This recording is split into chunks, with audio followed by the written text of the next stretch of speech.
Shalom, praise the lord. ఈరోజు సమరయ స్త్రీ జీవితం ద్వారా మనం ఏమైనా నేర్చుకోవచ్చేమో వాక్యపు వెలుగులో చూద్దాము. చూడండి, సమరయ స్త్రీ గురించి యోహాను సువార్త 4వ అధ్యాయంలో చెప్పబడింది. ఆమె ప్రతిరోజు, సమరయ స్త్రీ ప్రతిరోజు మిట్ట మధ్యాహ్నము ఎండలో నీళ్ల కోసము ఒక బావి దగ్గరకు, యాకోబు తన కుమారుడైన యోసేపుకి ఇచ్చినటువంటి బావి దగ్గరకు వస్తూ ఉండేది. ఇక్కడ ఎండ అనేది మనము చూసినట్లయితే ఎండ శ్రమలకు సాదృశ్యముగా మనము చెప్పుకోవచ్చు. అయితే నీటి కోసం ఆమె కుండను తీసుకొని వస్తూ ఉంది. కుండ అనేది శరీర కార్యాలకు సాదృశ్యముగా మనము చూడొచ్చు.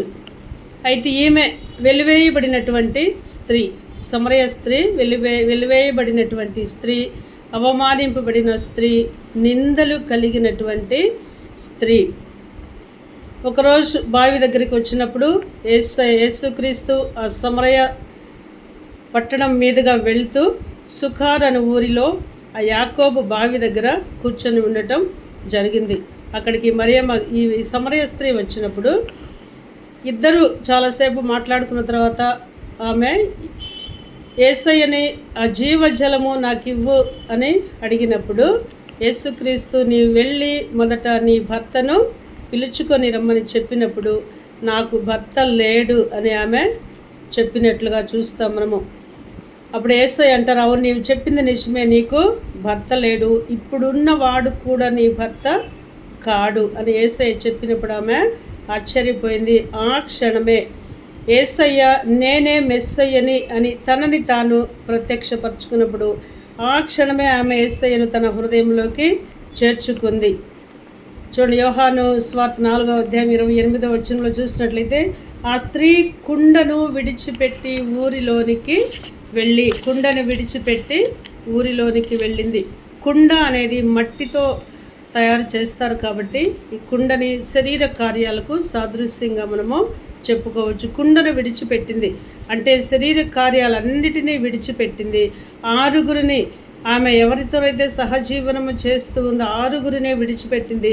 7వ వ్యక్తిగా యేసయ్యను ఎప్పుడైతే తన హృదయంలోనికి చేర్చుకుందో ఆమె పరిపూర్ణమైన వ్యక్తిగా, ఒక సంపూర్ణమైన స్త్రీగా మార్చబడింది.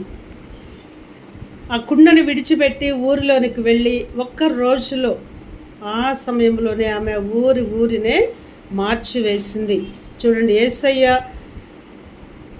నేనే మెస్సయ్యని అని తనని తాను మొట్టమొదటగా ప్రకటించుకున్నది ఆ స్త్రీకే.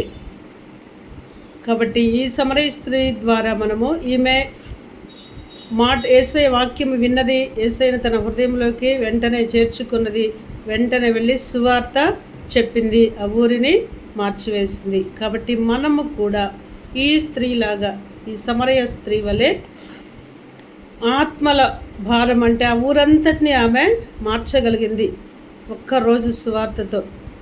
కాబట్టి మనము కూడా ఆత్మల భారము కలిగి ప్రతిరోజు ఒక్కరికైనా సువార్త చెప్పి దేవుని రాజ్య వారసులుగా మార్చడానికి సమరయ స్త్రీ వలె మనము కూడా ప్రయాసపడదుము గాక. ఆమేన్. God bless you. Praise the Lord. Shalom.